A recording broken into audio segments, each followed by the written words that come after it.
Old Dutch Cleanser, famous for chasing dirt, presents Nick Carter, famous for chasing crime.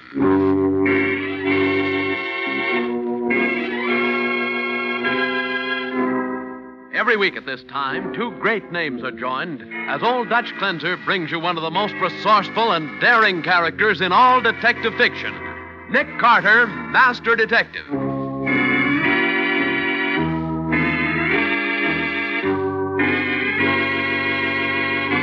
Nick, that's impossible. No, Patsy. Somewhere high up in the skyscrapers of this city, a deadly killer is running wild. I know.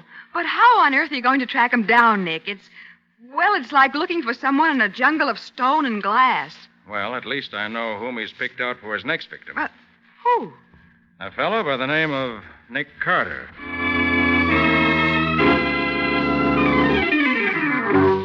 Now, the case of the careless employees. Today's exciting Nick Carter adventure brought to you by Old Dutch Cleanser. Our story begins in the superintendent's office of the Park Window Cleaning Company, a large firm handling skyscraper contracts only. Bill Stevens, one of the company's window washers, is talking to the superintendent, Frank Marston. I just dropped in to give you my notice, Marston. I'm quitting this coming Saturday. What? You heard me. I'm handing in my equipment Saturday. Wait a minute, Bill. Take it easy. It's more money you want. You couldn't pay me enough to keep me washing windows for the Park Company, Marston. But, Bill, you've been with the company a long time. Yeah, and I want to live a long time. I don't like all these accidents that are happening to pals of mine. Look at Ed Kelly. He fell 40 stories to the street 2 weeks ago. And then last week, Joe Drummond took a nosedive from the Embassy Hotel towers. And then only yesterday, Tim Bolin hit the bricks. Dropped 20 stories from the Exchange building. And each of them so badly smashed you could hardly identify them. Oh, sure, I know, but we're bound to have a run of bad luck now and then, Bill. Those fellas probably got a little careless. Nuts. They were old-timers, and you know it.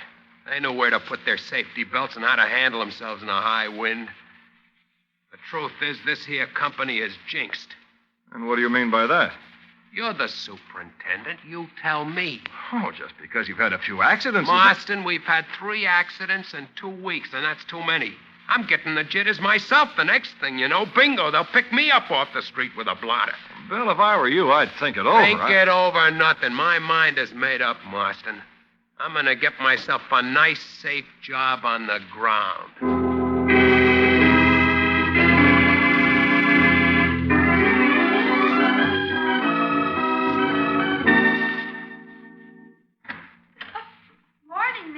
Oh, good morning, Patsy. Oh, gosh, do I feel embarrassed.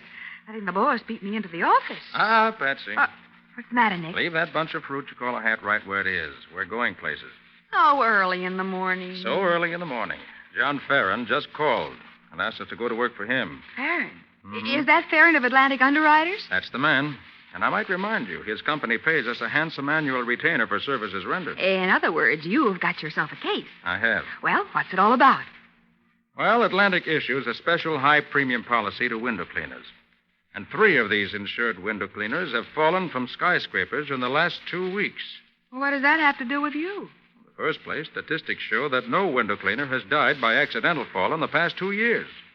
Now, for no apparent reason, 3 of the poor devils plunged to their deaths in 2 weeks. It could be coincidence, Nick. Yes, it could, but I doubt that it is. Listen to this. There are only 2 big contract window cleaning companies in town. The Park Outfit and the Community Window Cleaning Corporation. Uh-huh. Between them, they handle millions of dollars worth of skyscraper business annually. And they're bitter rivals. Well, who had the accidents, Park or Community? Or both? All the accidents have happened to Park, none to Community. I see. Of course, that could be coincidence, too. No, I'm afraid this case has too many coincidences. Well, what are we going to do about it, Nick? In other words, where now? To headquarters. I want to check a few details of Matty before we really get going.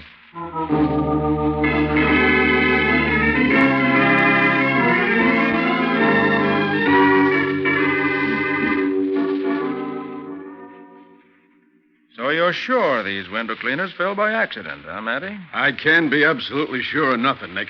As far as we know, these guys just got careless, that's all. Well, from what we understand, they were all old-timers in the window cleaning business. Yeah, but even the best of them can make mistakes, Patsy. Yeah. And when they slip on a job like this, why, it's curtains.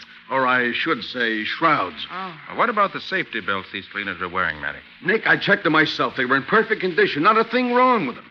And the bolts on the sides of the windows to which they hooked their belts? Went over them personal, every one of them, in every window where these men were cleaning when they fell. Those bolts were in solid, Nick, not a loose one on the lot.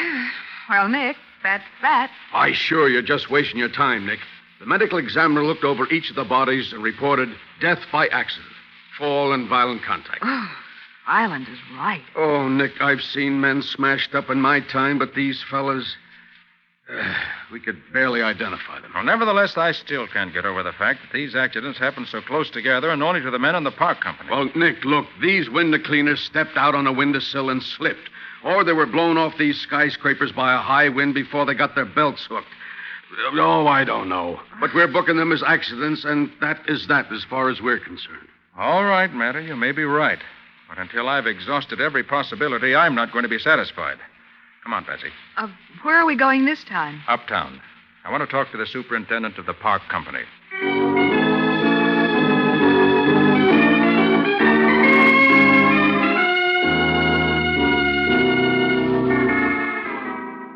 Mr. Carter, it's beyond me. I still can't figure out how they happened to fall. Tell me, Mr. Marston, did you know any of them well? Did I know them? I'll say I did.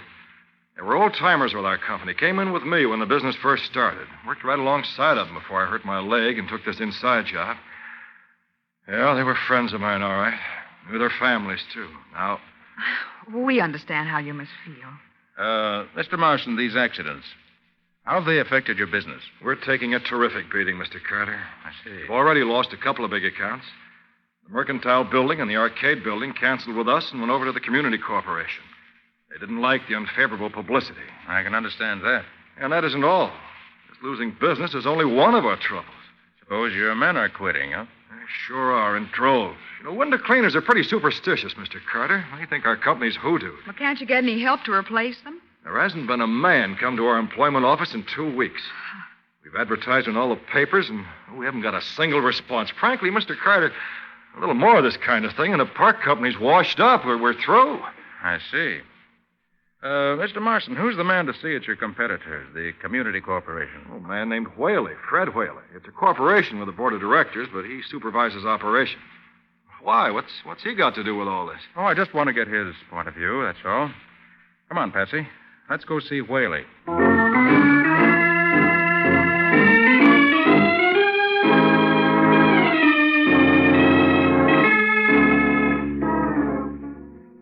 Look, Mr. Carter, I'm a very busy man. I don't have much time. Now, what do you want?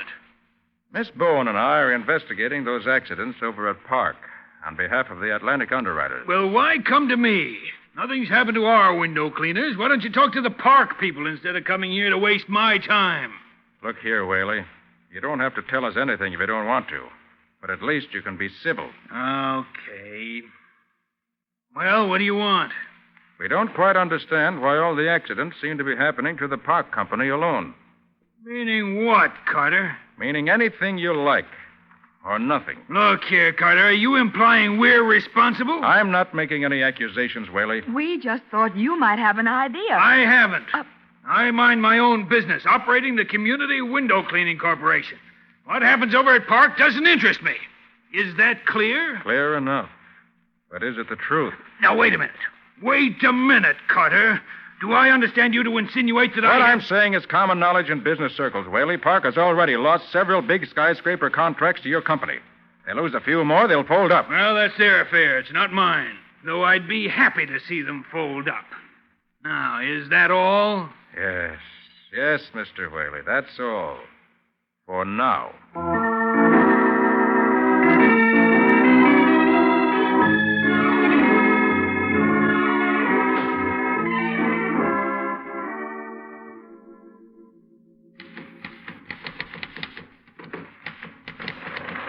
Hiya, beautiful.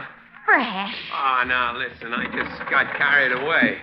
You know, when you're cleaning windows on these big buildings, all you see mostly is a lot of sourpusses. But you, boy, you're the best-looking babe I've seen in any of these offices. Oh, you really think so? Honest, no kidding. Well, you're not so bad yourself. Thanks, baby. What's your name? Mabel. Mabel Lanigan. My name is Bill Meadow. Pleased to meet you. Must be pretty dull working in an office like this all day, punching a typewriter. Oh, say. Sometimes I could scream. But take your job. Gee, that must take an awful lot of nerve. Yeah, gotta watch yourself. Ain't you scared you'll fall someday? Well, I never was before, but lately I've started to smarten up. In fact, I'm quitting the job tonight, and I'm going to celebrate. Hey, that gives me an idea. What?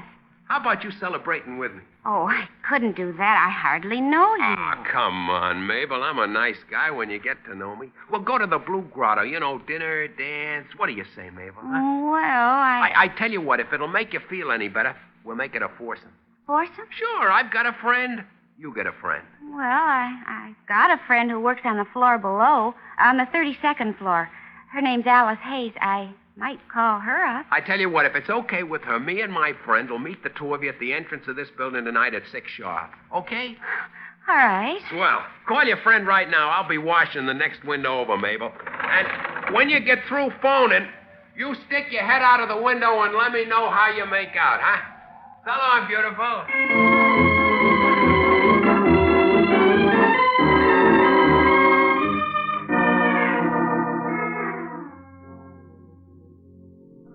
Awful cute, Alice. Honest, he is. Huh? Oh, gosh, I don't know how tall his friend is. Yeah, sure, it's embarrassing when you're taller than the man you're with, but I tell you what, Alice, hold the wire. Bill's washing the window in the next office. I'll ask him how tall his friend is. Hold on.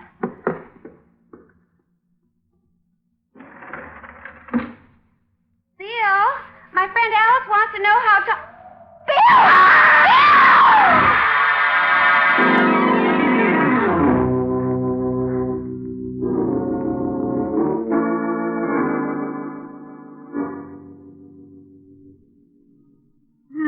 That Mr. Whaley is a nice, chatty man, Nick. Just a sweet, lovable guy if I ever saw one. Yeah. Certainly didn't get much out of him. If you ask me, we're on a wild goose chase. We've been running around in circles. Hey, what's the matter? Nick, that ambulance just stopped where the crowd is. Must be an accident. Yes. Let's have a look. Right. Hey, what happened, Bud? What happened? It's another window cleaner. Window cleaner? Yeah, poor guy smashed right through the awning, right on the sidewalk. Must have dropped on the 40th floor. Oh, Nick, it's another one of those accidents. Oh, I see. Come on, Patsy. Oh, but Nick, the body's over there. I'm not interested in the body. I want to find out what office that poor devil dropped from.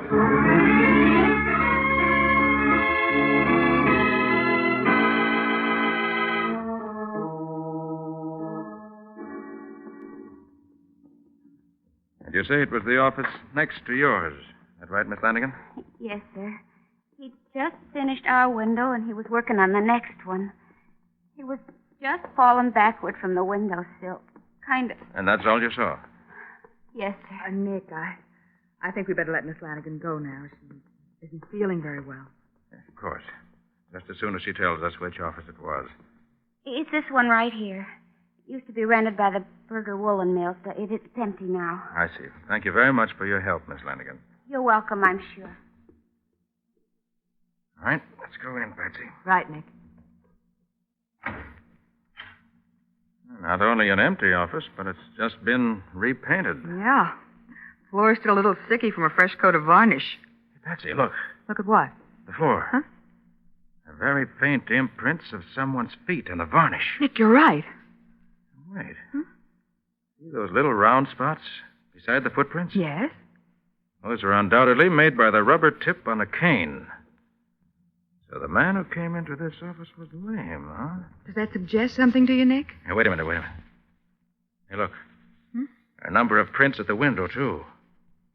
Must have been left by the window cleaner. Apparently, he was cleaning the inside of the window when the lame man came through the door. Nick, I still don't see what But the window washer's pail is on the outside sill of the window. Well, what of it? Well, look at the window, Patsy. Look at it.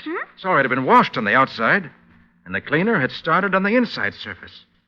That means the cleaner was working on the inside when he was interrupted. Nick, if that's the case, why is the pail on the outside of the window? Precisely, Patsy. It shouldn't be. Unless someone deliberately put it there after the window cleaner was dropped to the street. Then this was no accident. I'll say it wasn't. It was murder.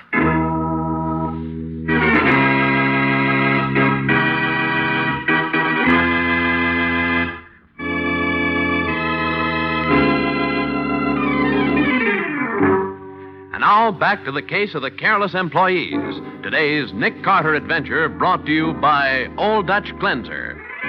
It is Monday now, and Patsy is just coming into the office after doing a job of research for Nick. Well, Nick, I checked back on those 3 accidents that preceded Bill Meadows. And? And your hunch was right. Every one of those window cleaners fell from the window of an empty office. Good going, Patsy. This proves that the murderer was someone who knew the schedules of the park company crew. And knew them to a dotted I and a crossed T. Huh. He showed perfect timing, picking empty offices where he wouldn't be disturbed. And his motive certainly is obvious enough. To ruin the park company, drive it out of business. Still, even with what we know, it isn't going to be easy to nail down this killer, Patsy. Oh, I'll say it isn't. Well, there must be 100 skyscrapers in the city with thousands of windows, and heaven knows how many empty offices. Looking for this murderer is going to be even worse than trying to find a taxi on a rainy night. Patsy? Yes? Did you ever wash windows? What? I said, did you ever wash windows? Why, yes, of course, but I never enjoyed it. Why? I've decided to get a window cleaning job with the park company. Oh, Nick, for the love of Pete, have you gone mad? No, Patsy. I've got a hunch that if I set myself up as sucker bait, the killer may look me up. Well, how'll he know where you are or what you're doing? Oh, I'll make sure the word gets around. Oh, Nick, you can't do it. It isn't the killer I'm worried about so much. It's the idea of you hanging on a safety strap 40 stories above the street and then suddenly... Oh, Nick. Now, Patsy, don't worry. High places don't bother me. Maybe you don't know it, but if you look in my high school yearbook, you'll see that a kid named Nick Carter was champion high diver of the swimming team.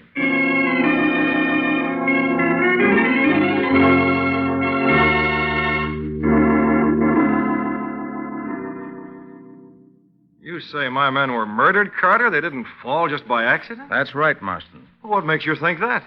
Well, I won't go into the details now, except to tell you I know they were murdered. And the killer is a man who uses a cane. Probably walks with a limp. Walks with a limp. That's interesting, Carter. Is there anything I can do to help you track him down? Yes, Marston. You can give me a job, cleaning windows. Did I hear you right, Carter? You want me to give you a what? A job. With one of your regular crews. Well, by all that's holy, why? Because I have a hunch that if I'm on a window washing crew, this skyscraper killer may pay me a visit. Oh, now, look here, Carter. You're out of your mind. This is the whole idea. It's crazy. You've never had any experience. This kind of work's pretty tricky and dangerous. I'll take the chance. You're sure you want to do this? I am. Okay. Against my better judgment, but I'll give you the job. All I can say is you be careful. Oh, don't worry, Marston. I expect to be careful. Very careful. Now, to whom do I report? The crew boss is Al Fredericks. You'll find him in the locker room down the hall and to the left. Oh, don't you think you better come along and introduce me? Well, No, Carter, I think I'd better stay here. I'm up to my ears in work. You go ahead. I'll phone Al from here that I'm sending you in. Oh, one more thing. Yes? Shall I tell him who you really are? Might as well. If you consider him trustworthy, I may need his cooperation later.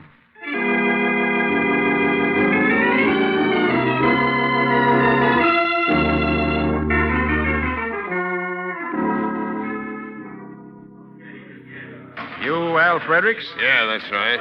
Mr. Marston told me to report to you for work. My name is Carter, Nick Carter. Yeah, so Marston told me over the phone just now, but I don't like it. It's pretty dangerous work, especially for a green hand. Oh, I know what I'm up against. Okay, I'll put you on the first thing in the morning. I don't know exactly what you're up to, Carter. But let me tip you off to one thing. Yes? Be careful.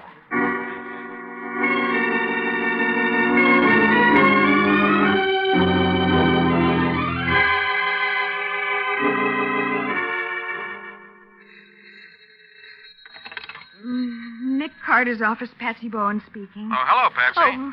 I'm on my lunch hour. Anything doing at the office? No, there's nothing new.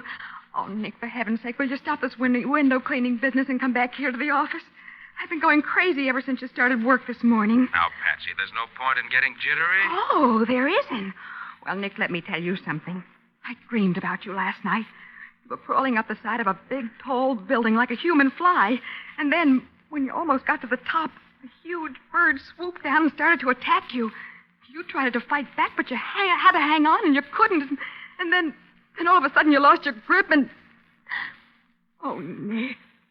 I thought I lost you. Now, Patsy, I'm doing fine so far. Don't worry. Oh, all right, Nick. I'll try not to. Anything new? No. But if the killer wants to look me up this afternoon, he'll find me on the 32nd floor of the Globe building.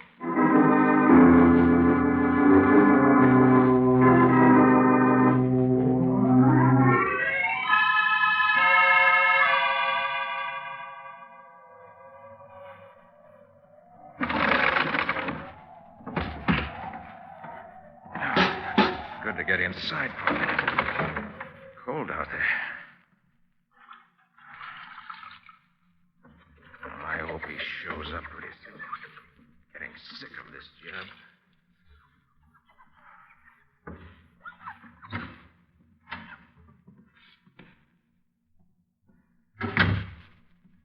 So you did decide to look me up, after all. Don't turn around, Carter.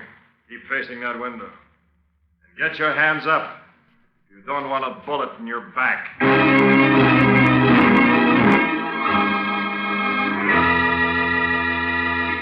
Well, Nick's hunch that the skyscraper killer would finally look him up turned out to be accurate with a vengeance.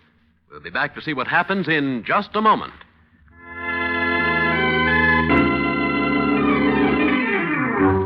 And now for the conclusion of the case of the careless employees, today's Nick Carter adventure, brought to you by Old Dutch Cleanser. As we pick up our story, Nick is facing the window with his hands up, while the man with the limp points a gun at his back. I see you picked out a nice empty office as usual, Marston. So you know me, eh, Carter? I do.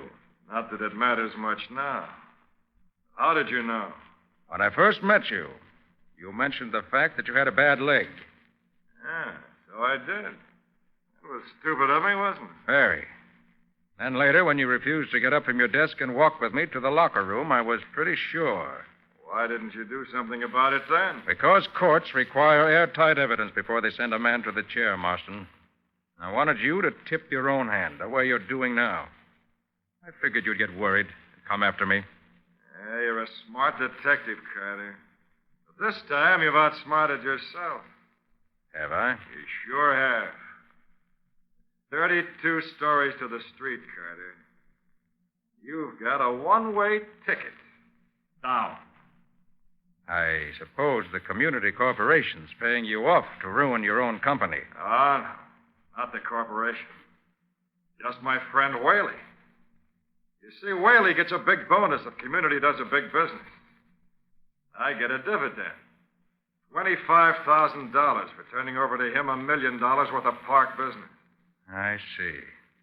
Now, Mr. Carter, I'm going to treat you just as I did the other. No favoritism. I'm going to tap you on the back of the head with the butt of this gun, knock you out, then I'm going to drop you out of the window. Of course, they'll never notice a little bump on your head after you hit the street. They'll call it an accident.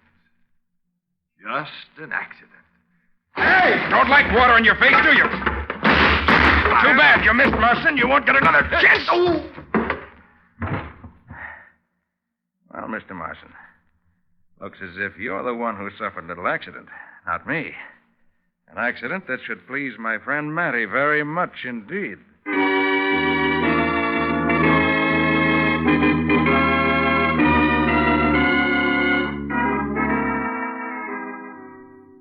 Well, Nick, we grabbed Whaley at the airport. He's just trying to get a plane out of town. Nice going, Matty. Well, that makes 2 customers for the chair instead of 1. Yeah. And if these 2 don't burn, I'll go back to pounding a beef. Oh, Sergeant. Nick, there's still one thing I don't understand. Yes? You were facing the window, and Marston was in back of you with a gun. Yeah, how did you get out of that spot, Nick? Well, I had to take a long chance. I watched Marston's reflection in the window as he came toward me. Yeah? My pail of cleaning water was beside me on the sill. When he raised his gun to crack me over the head, I flipped the pail of water right over my shoulder and into his face. And that blinded him just long enough so you could knock him out. Well, I'll be doggone. Nice work, Nick. That's my boss, Sergeant. If he can't wash windows with this cleaning solution, he catches murderers with it.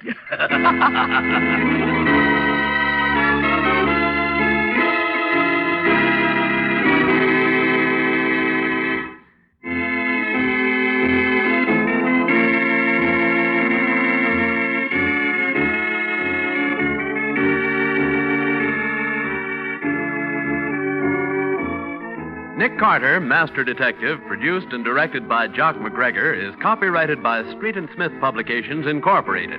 Lon Clark is starred as Nick, with Charlotte Manson featured as Patsy. Mattie is played by Ed Latimer. Today's script was written by Max Ehrlich. Original music is played by George Wright. This program is fictional, and any resemblance therein to actual persons living or dead is purely coincidental. This is Bob Martin saying, when minutes count, use Old Dutch Cleanser.